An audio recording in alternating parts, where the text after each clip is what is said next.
जिसको स्वयं प्रकाश भी कहते हैं। जैसे सोना स्वयं चमकता है, उसे किसी अन्य प्रकाश की आवश्यकता नहीं है चमकने के लिए, वो स्वयं ज्योति स्वरूप है। इसी तरह से जब साधक अपने स्वरूप को, जो कि स्वयं प्रकाश है, उसको देखने के लिए किसी अन्य प्रकाश की आवश्यकता नहीं है। ये इंद्रियां भी उसे नहीं चाहिए जिनसे हम अनुभव करते हैं। आंखें हैं, पांचों ज्ञानेंद्रियां हैं, ये तो केवल संसार को ही अनुभव कर पाती हैं, संसार को ही अनुभव देख पाती हैं। जो इनके पीछे बैठा है, जिसके कारण ये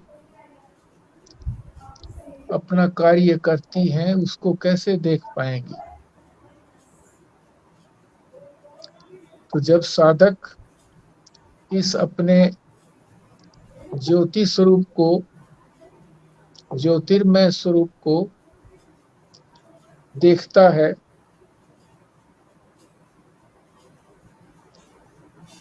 वो स्वरूप क्या है? कर्तारम ईशम, जो सारे जगत का कर्ता है। कर्ता का मतलब काम करता है। क्या करता है वो? संसार की उत्पत्ति करता है, पालन करता है, अपने में लीन करता है।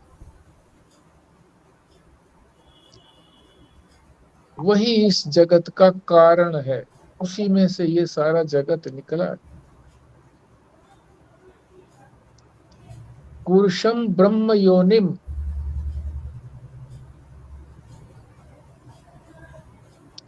वो परम पुरुष ईश्वर, उसी ने ब्रह्मा जी की उत्पत्ति की थी और ब्रह्मा जी को आदेश दिया था कि तुम सृष्टि को बनाओ। विष्णु जी को भार दिया था कि तुम इसकी रक्षा करो। शिव को अपने में लीन करने के लिए कहा था। तो जब साधक उस ज्योतिर्मय अपने स्वरूप को देखता है,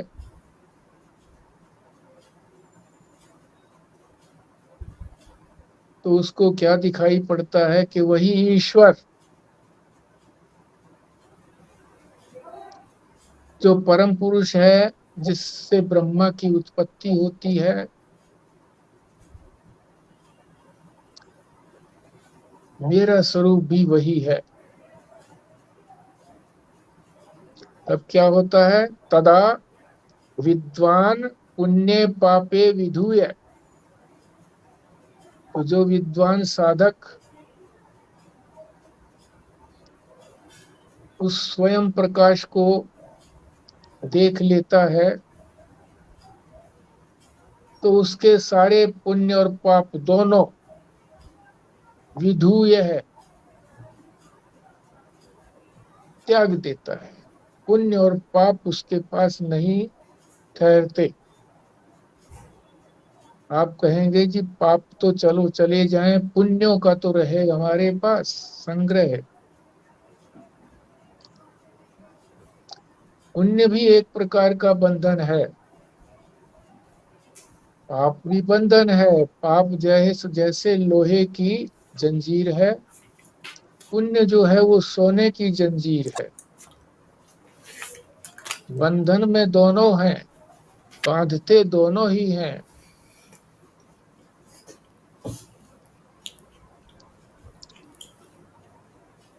और बंधन में बांध करके स्वर्ग में सुख भोगने के लिए छोड़ते हैं। भोग पूरा होने पर फिर इसी मृत्यु लोक में भेज दिया जाता है। इसलिए वो बंधन है, निवृत्ति नहीं कही जाती। इसलिए पाप भी और पुण्य भी दोनों ही उसके निवृत्त हो जाते हैं। और उसकी क्या स्थिति रहती है तब? निरंजन है, कोई कालिमा नहीं रहती, निर्मल हो जाता है। सामान्य निर्मल नहीं, परमम, परम निर्मल हो जाता है। साम्यम उपैति, फिर समता को प्राप्त कर लेता है। समता का अर्थ है व्यवहार के अंदर भी फिर उसको अनुकूल परिस्थिति हो तो राग होता है, प्रतिकूल परिस्थिति में द्वेष होता है। दोनों ही परिस्थितियों के अंदर वो समझता है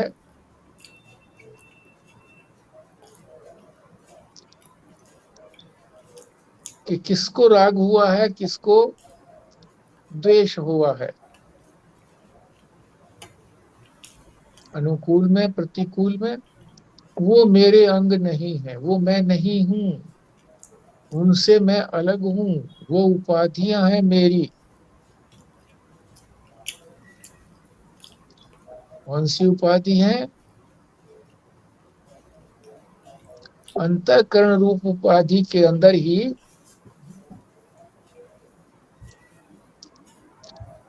राग भी होता है, द्वेष भी होता है, मन बुद्धि के अंदर। उनसे मैं अलग हूं, तो समता प्राप्त करता है।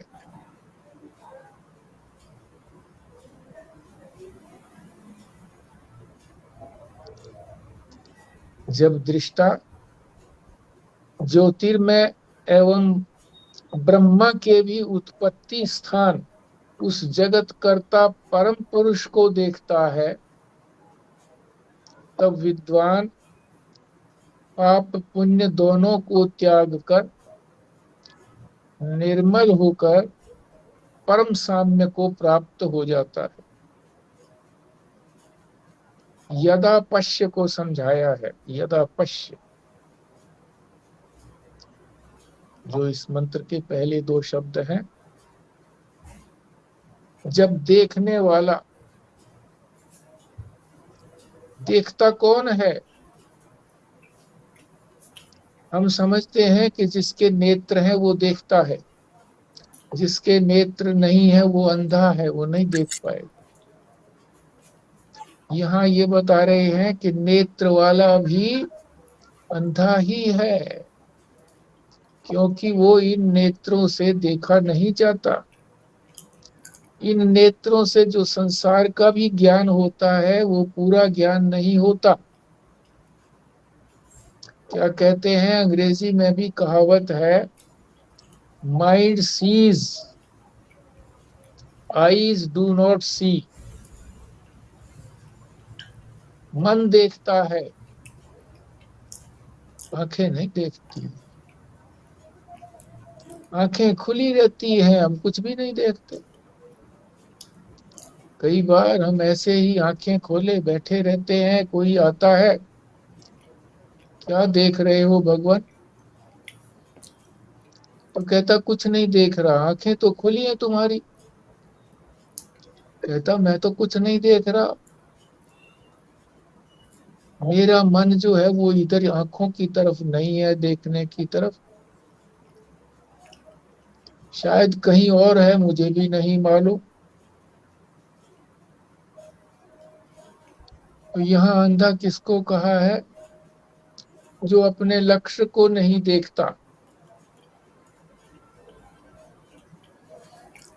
लक्ष्य पर दृष्टि दृष्टि जिसकी नहीं है। किसकी तरफ दृष्टि है? संसार की तरफ। और संसार कैसा है? संसरणशील।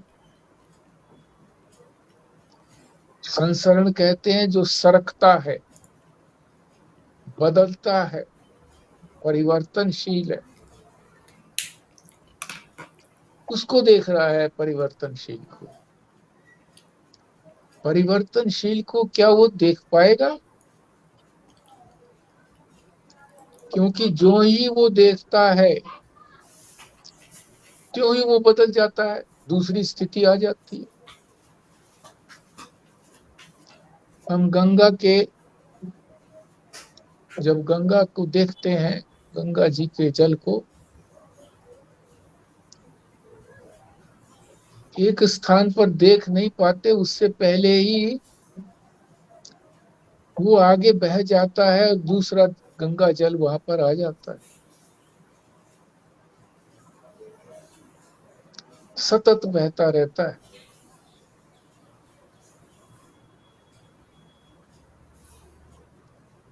चलो, हमें संसार से क्या मतलब है?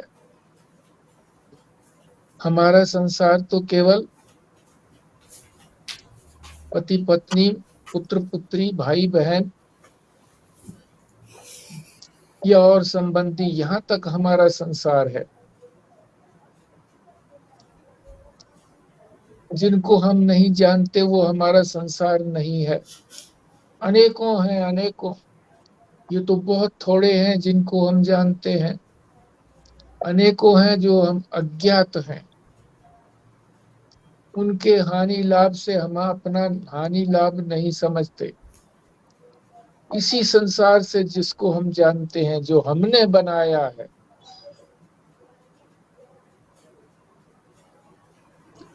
शास्त्र स्वयं कहता है कि जो ईश्वर ने बनाया है ये सारा संसार, वो हमारे दुख का कारण नहीं है। उसने पृथ्वी बनाई,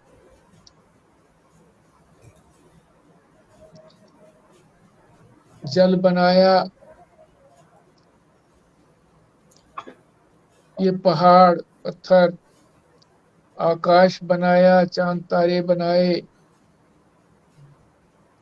ये हमारे दुख का कारण नहीं है।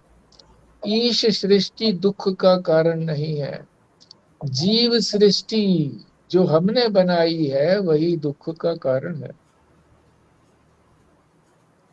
शास्त्र ने सृष्टि को दो भागों में बांट दिया, ईश सृष्टि और जीव सृष्टि।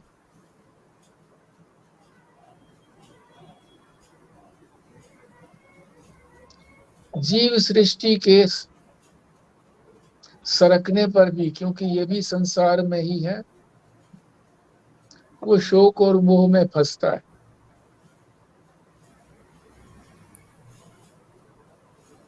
क्योंकि वो संसरणशील है, बहता है। अपना आत्मा जिसका कभी संयोग भी नहीं है, संयोग उसी का होता है जो हमारे से अलग हो। हमारी आत्मा कभी हमारे से अलग नहीं होती है, इसलिए इसका संयोग भी नहीं है, तो वियोग कैसे होगा? आत्मा भी हमारे से वियुक्त नहीं होती है कभी भी।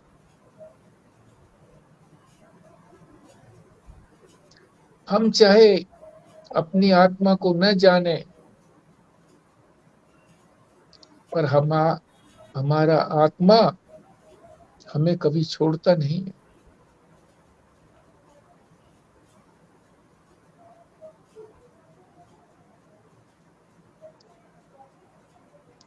पश्य पश्यति, पश्य का अर्थ है साधक। वो देखता है, सामान्य साधक नहीं देख पाता। जिसने साधन चतुष्टय षट संपत्ति आदि का अभ्यास किया हुआ है, वही देख पाता है। किसको देख पाता है? उस ईश्वर को जो अंत में उसी का स्वरूप निकलेगा। कैसा है उसका स्वरूप? रुक्म वर्णम,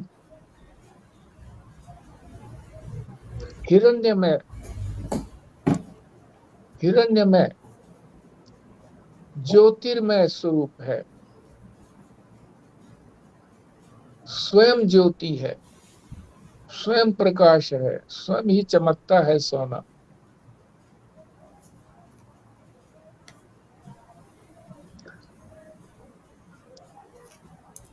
ये ज्योतिर्मय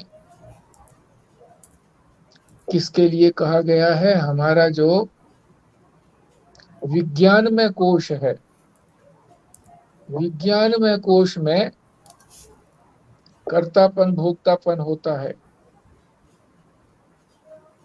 तो कह रहे हैं उस ज्योति में स्वरूप को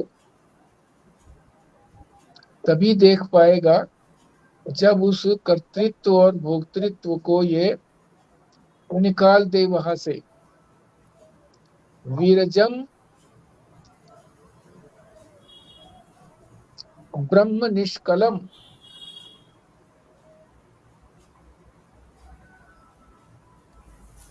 वही ब्रह्म, वही ज्योतिर्मय प्रकाश स्वरूप परमात्मा हमारे हृदय में है, जिसके अंदर कर्तापन भोक्तापन नहीं है। कल आप लोगों ने अच्छी तरह से समझ लिया कि जिस साधक ने ये समझ लिया कि कर्म करने वाले यंत्र कौन से हैं, कर्मेंद्रियां और प्राण, वो मेरे अंग नहीं है, उनको तो मैंने छोड़ दिया है, और भोक्तापन भी उसी में है, मन बुद्धि में, यानी ज्ञानेंद्रियों और अंतःकरण में। उससे भी मेरा कोई संबंध नहीं है, वो मेरे स्वरूप नहीं है। ऐसा समझने पर ही वो साधक अपने उस ज्योतिर्मय प्रकाश स्वरूप परमात्मा को, जो हमारे हृदय में विद्यमान है, देख पाता है। ये किसके लिए कहा है? जो साधक एकाग्र है,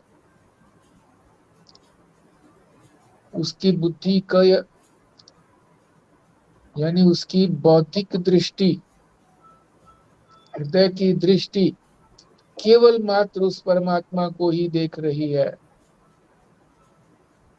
परमात्मा को ही जानने का प्रयत्न कर रही है। जैसे अर्जुन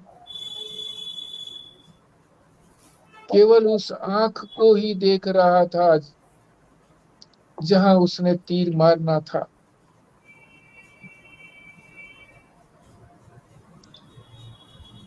तो उसका लक्ष्य भेद हो गया, नहीं हुआ तो ये जीवन व्यर्थ गया। इसके लिए महाराज जी ने एक बड़ा सटीक उदाहरण दिया है कि एक पढ़े लिखे सभ्य सज्जन पुरुष और भी थे वहां पर, नौका पर बैठे हुए नौका विहार कर रहे थे, घूम रहे थे। तो उस पढ़े लिखे सज्जन ने केवट से पूछा, नाविक से पूछा कि क्या तुमने साहित्य पढ़ा है? क्योंकि उसको साहित्य का अभिमान था, पढ़ा लिखा था। केवट कहने लगा नहीं। तो वो बाबूजी कहने लगे, तुम्हारी आयु का चौथा हिस्सा तो व्यर्थ गया। चलो अच्छा, अब बताओ क्या तुमने विज्ञान पढ़ा है? क्योंकि उस बाबूजी ने विज्ञान भी पढ़ा था। केवट कहने लगा नहीं। तो बाबूजी ने कहा तब तो तुम्हारी आधी आयु व्यर्थ गई। चौथाई पहले गई थी, चौथाई अब चली गई, आधी चली गई, व्यर्थ गई जिंदगी आधी। थोड़ी देर में बोला कि तुमने क्या इतिहास पढ़ा है। बाबूजी ने इतिहास भी पढ़ा था, क्योंकि 5 विषय पढ़े थे उसने। तो केवट कहने लगा ये सब कुछ मैं नहीं जानता। बाबूजी कहने लगे कि फिर तो तुम्हारा 3/4 जीवन चला गया, केवल चौथाई जीवन ही बचा है।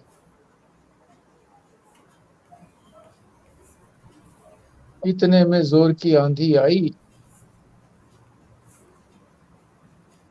और उस आंधी के तेज बहाव से केवट की नाव डोलने लगी। केवट ने बाबूजी से पूछा कि अब हम बचने वाले नहीं हैं, क्या तुमको तैरना आता है? बाबूजी से पूछा। कहने लगे नहीं आता। तो केवट ने कहा तुम्हारा तो सारा ही जीवन व्यर्थ गया।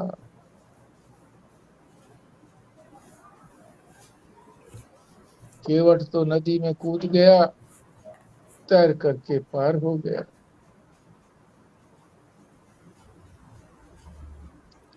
क्योंकि जिस जल में, नदी के जल में वो व्यवहार कर रहा था, उस व्यवहार से, उस जल से पार जाने की विद्या उसको मालूम थी।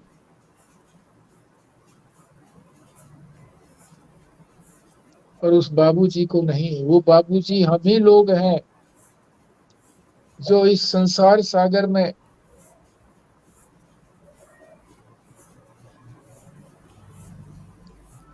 यात्रा कर रहे हैं। और यदि हमको अपने लक्ष्य को केंद्रित करके यदि हम उसको प्राप्त नहीं करते हैं तो हमारा सारा जीवन व्यर्थ गया। क्यों व्यर्थ गया? ये मनुष्य योनि परमात्मा ने अनेक जन्मों के पुण्य कर्मों से हमें ये मनुष्य योनि प्रदान की थी।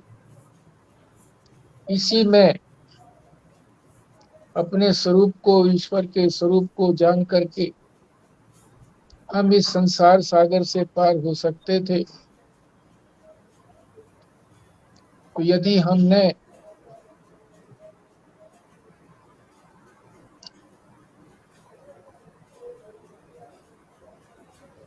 उस परमात्मा स्वरूप को, अपने स्वरूप को प्राप्त करने की विद्या नहीं जानी है तो ये हमारा सारा जीवन व्यर्थ जाएगा। अभी भी कुछ नहीं बिगड़ा है। जब जागो तब सवेरा। अब पता लगा कि हमें अपने स्वरूप को जानना ही हमारा लक्ष्य है। इसीलिए परमात्मा ने हमें कृपा करके ये शरीर दिया है, मानव योनि दी है। यदा एवं भूत है, ये 325 पृष्ठ पर चले गए हम। कालो दुर्लभ है इत्यर्थ है। यदा, यदा माने जब। इस कहने का क्या तात्पर्य है कि ऐसा शुभ अवसर दुर्लभ है। मानव योनि भी दुर्लभ है, और मानव योनि में नर बनना भी दुर्लभ है। और फिर जिज्ञासा दुर्लभ है, और जिज्ञासा होकर के परमात्मा को, अपने स्वरूप को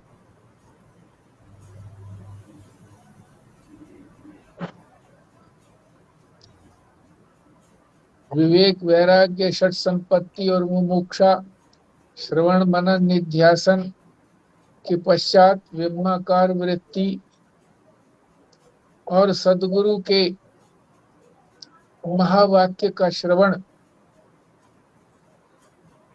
कर लिया तो ये जीवन सफल है, अन्यथा तो ये जीवन व्यर्थ गया। ऐसा सुअवसर कि हमें सदगुरु भी मिले, भगवान का शास्त्र भी मिला और भगवान का प्रेम करुणा भी मिली, तो ऐसा अवसर बड़ा दुर्लभ होता है जो हमें प्राप्त है।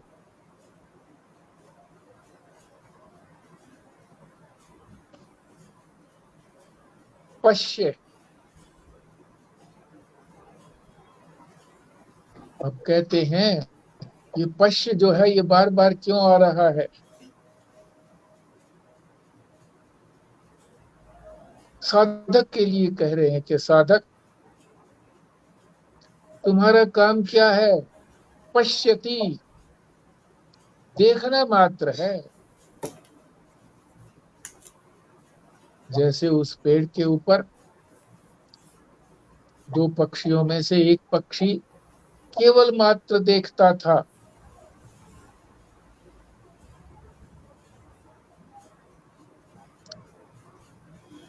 इसी प्रकार से इस शरीर में जो जीव और ईश्वर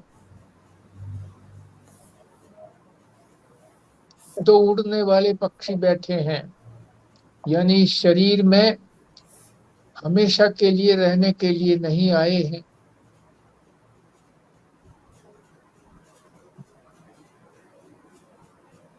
यहाँ के भोग प्राप्त करने का उद्देश्य नहीं है, अपना लक्ष्य प्राप्त करके उड़ जाने का लक्ष्य होना चाहिए।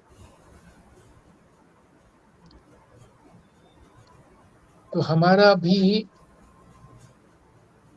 लक्ष्य जो है उस परमात्मा के स्वरूप को देखना मात्र है, उसके लिए कोई क्रिया की आवश्यकता नहीं है।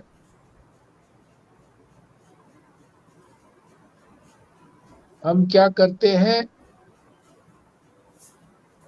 हम इस संसार को देखते हैं और इसमें जब कमियां देखते हैं कि जो हमारे अनुकूल नहीं है, तो उसको अनुकूल बनाने में लगते हैं, यानी जो प्रतिकूल है उसको हमारे अनुकूल बनाने में लगे रहते हैं। परमात्मा ने जो संसार का स्वभाव बना दिया वो स्वभाव परिवर्तित नहीं होता। संसार को बदलना हमारा कर्म नहीं है, काम नहीं है।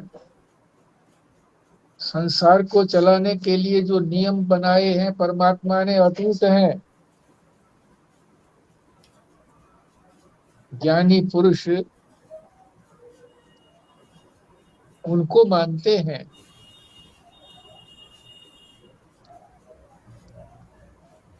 हमने जिसको गलत समझा है उसको हमने सीधा ठीक समझना है। हम जो हैं गड़बड़ क्या करते हैं कि संसार को सुधारने में लगे रहते हैं।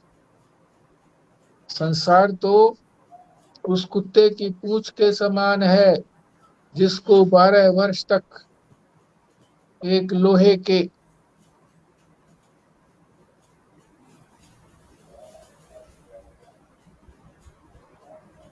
डंडा जिसमें सुराख था उसमें डाल करके रखा था कि ये सीधा हो जाएगा, परंतु जब निकाला तो फिर वही की वही पूंछ टेढ़ी। इसको परिवर्तित करना कठिन है, क्योंकि परमात्मा की बनाई चीज अटल है। तो हमें क्या करना है? अपने आप को ही बदलना है, जो कि अत्यंत सरल है। हम अपने को बदल सकते हैं, अन्य को बदलना हम अन्य को जानते ही नहीं है तो बदलेंगे कैसे? ये संसार अन्य है, हम अपने को बदलें। जैसी परिस्थिति हो उसी परिस्थिति के अंदर अपना काम बना लें।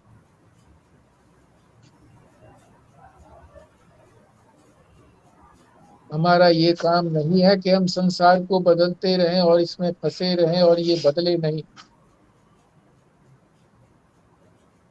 इसलिए जैसी भी परिस्थिति आए, मृत्यु आए या विवाह सामने आए, दोनों का आनंद लो।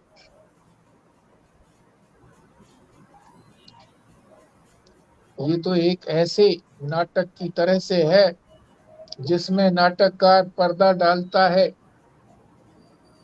और उस पर्दे के अंदर जो कुछ उसने निर्माण किया है, जब वो पर्दा उठाता है तो वो चीजें वैसी ही दिखाई पड़ती हैं।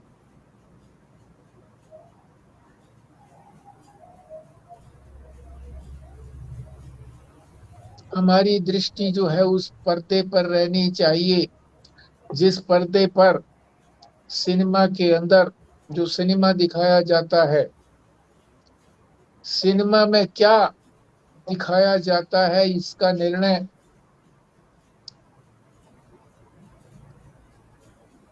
जिसने वो पटकथा बनाई है,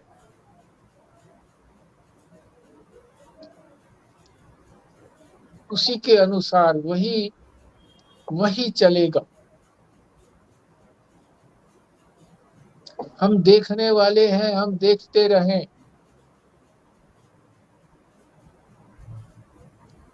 परिवर्तन की उम्मीद न करें कि जैसा हमारे मन में आए वैसा परिवर्तित होगा, वो नहीं। महाराज जी ने एक बहुत सटीक उदाहरण दिया था इसी स्थान पर कि एक व्यक्ति सरल व्यक्ति था, पढ़ा लिखा नहीं था, सिनेमा देखने गया, टिकट ली,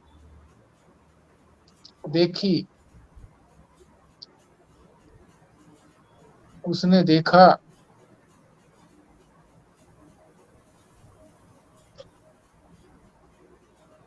कि प्लेटफार्म के दूसरी तरफ जो प्लेटफार्म था, वहां पर एक युवा लड़की अपने वस्त्र उतार रही थी। जब वो वस्त्र उतारने ही लगी थी तभी बीच में गाड़ी आ गई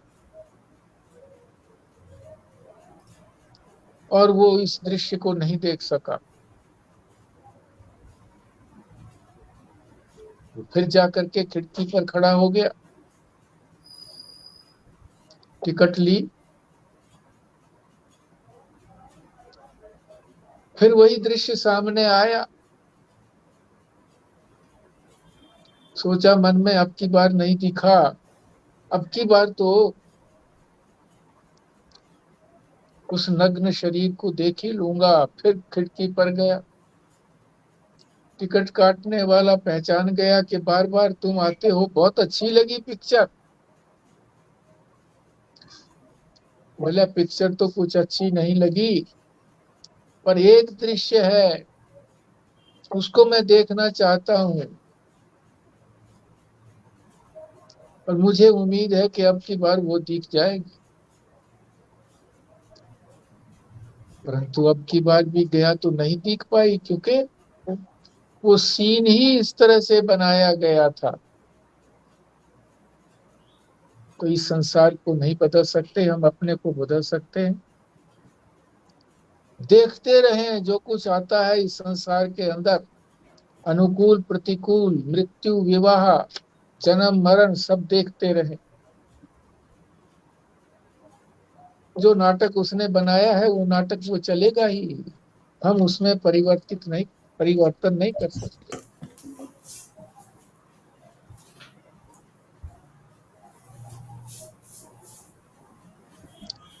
रुक्म वर्णम शब्द आया, रुक्म वर्णम, स्वर्ण जैसा, जिसको ज्योतिर्मय कहा है, स्वयं ज्योति कहा है, स्वयं प्रकाश कहा है।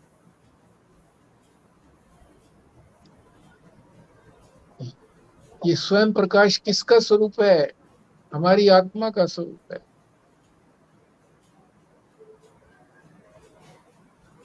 जैसे सोना चमकता है, वो किसी अन्य प्रकाश की उसको आवश्यकता नहीं है।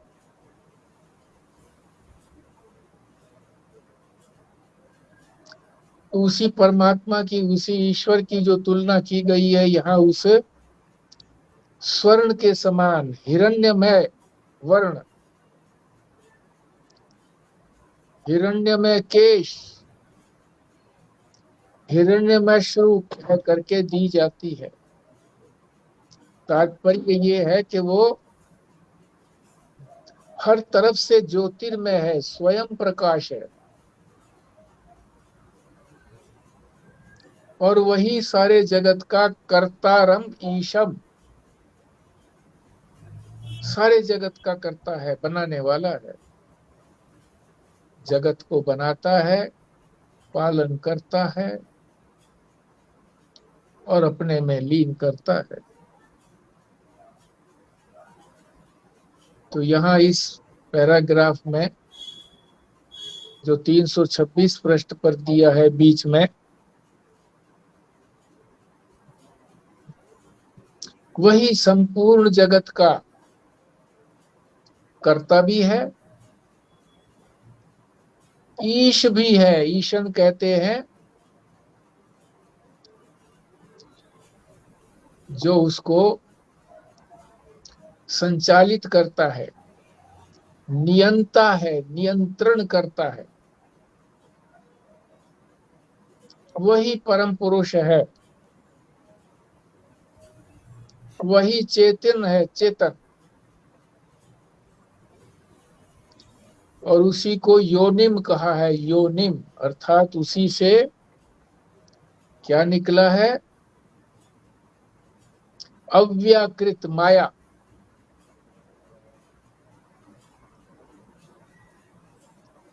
क्यों निकली माया? क्योंकि वो स्वयं कुछ करता नहीं है। उसको कर्ता कहो कि उसने सारे संसार को बनाया, पालन करता है, लीन करता है, पर वो स्वयं नहीं करता। उसके अधीन जो उसकी माया है वो करती है।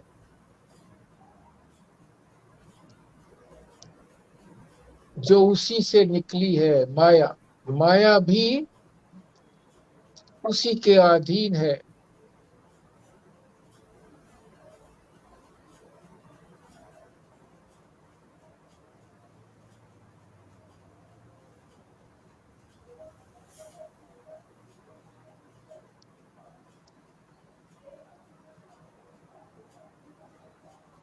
अव्याकृत से फिर पंचभूत बने और पंचभूत से फिर ये सारा संसार व्यक्त हो गया।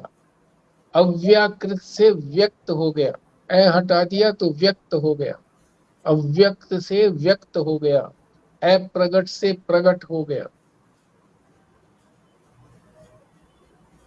उसी का महत्व है।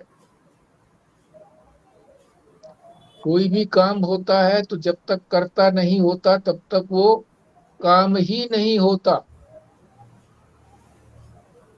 क्रिया होती है, काम नहीं होता। कर्म और क्रिया में अंतर है।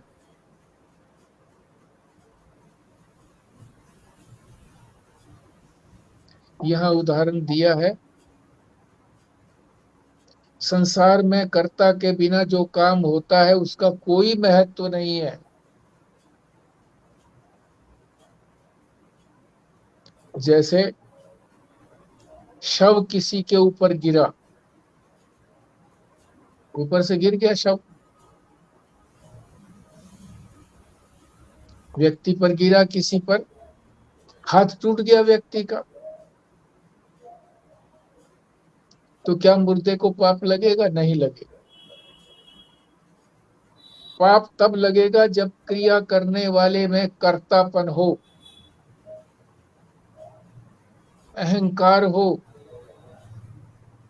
अहंकार है ही नहीं उसके अंदर, अहम है ही नहीं, तो उसको पाप क्या लगेगा?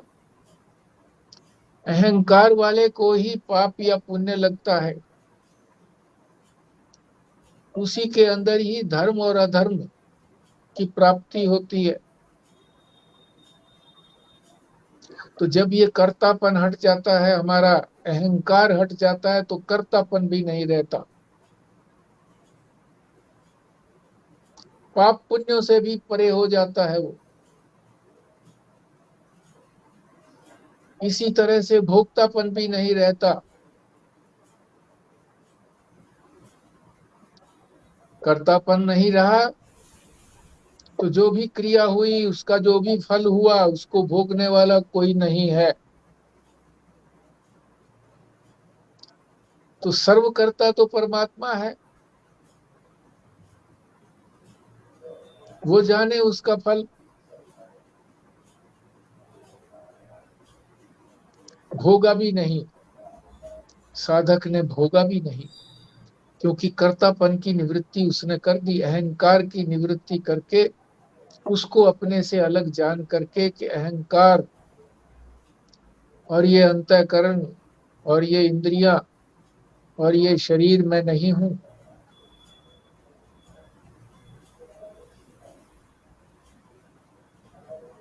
तो अहंकार की निवृत्ति हो गई। कर्तापन भी निवृत्त हो गया। कर्म ही किया नहीं तो फिर भोगना भी क्या है। क्रिया होती रहती है, क्रिया के अंग क्रिया करते हैं, भोगने के यंत्र भोगते हैं।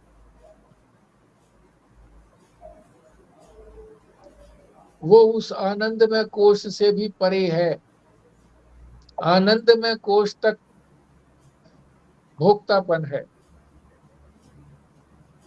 5 कोश बताए हैं, आनंदमय कोश 5वां कोश है, वो भी कोश ही है जो सुषुप्ति में हमें पता लगता है। वो भी एक कोश ही है। सुषुप्ति के अंदर जो रहता है, वो सुषुप्ति से भी परे है। उसको जब जान लिया, तो कर्तापन और भोक्तापन की 2 उपाधियां उसकी चली गई। और ये दोनों उपाधियां जीव में होती हैं, इन्हीं के कारण वो बंधन में बंधा हुआ रहता है।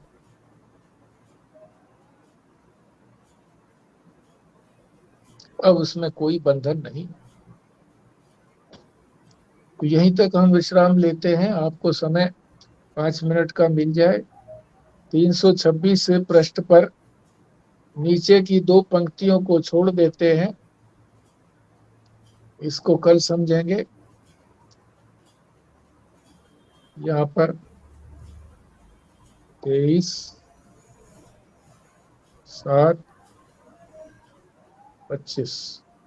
हाँ जी, अब तक जो भी कुछ समझ में आया है, पुनरावृत्ति भी की थी, और अब विशेष रूप से जो दूसरे मंत्र का अर्थ चल रहा है, उसको भी आप बोलना चाहें, उसी को समझाना चाहें, समझना चाहें, तो स्वतंत्र हैं आप। बताइए।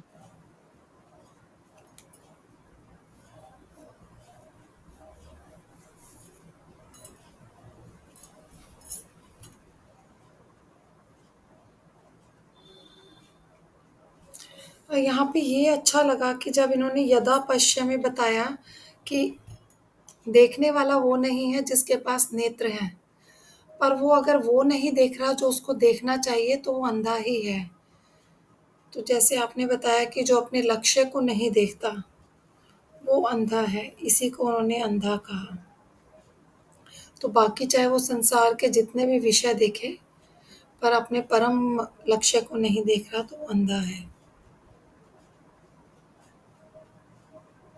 दूसरा इससे ये समझ में आता है जी, कोई भी परिस्थिति हो, कुछ हो, उसको स्वीकार करके कि नियति है या हमारे प्रारब्ध का है। साक्षी भाव से सिर्फ कोई भी घटना घट रही है, जैसे पर्दे पे पिक्चर चल रही हो, उस हिसाब से सिर्फ देखते रहें करके, उसमें हस्तक्षेप ना करें या अपने हिसाब से परिवर्तन करने की कोशिश ना करें कि भी ऐसा होना चाहिए था, ऐसा कर लेते हैं। ठीक है।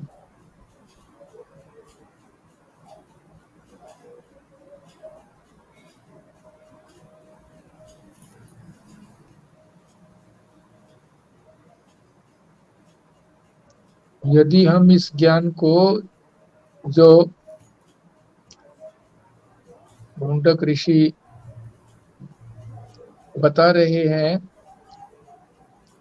धारण नहीं किया, केवल मात्र श्रवण किया, धारण नहीं किया, या केवल मात्र बोल दिया,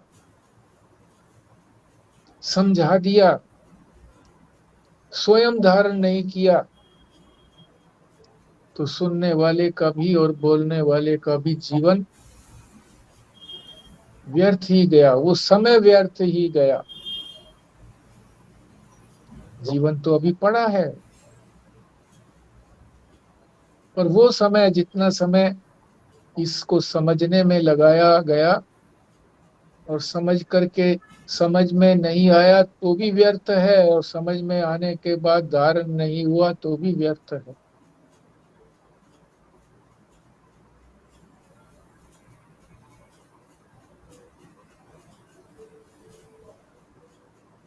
समझ में कैसे आएगा कि समझ में आ जाए, फिर धारण कैसे होगा, उसी का चिंतन बार बार करते रहें।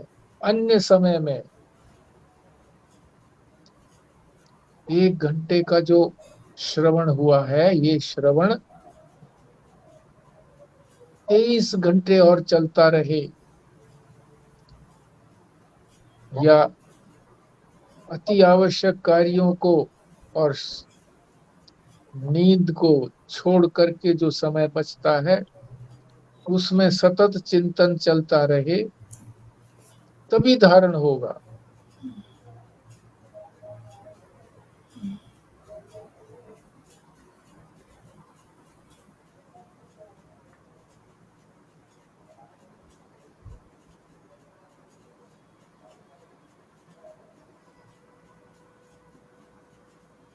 ठीक है जी, फिर यहीं पर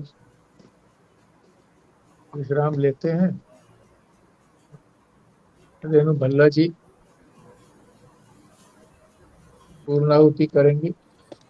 जी। ओम पूर्णमतः पूर्णमिदं पूर्णात् पूर्णमुदच्यते पूर्णस्य पूर्णमादात् पूर्णमेवावशिष्यते। ओम शांति शांति शांति।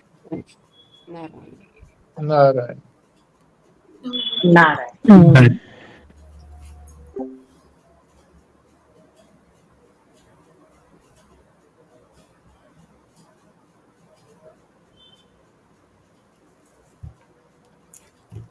Busy. Please try later.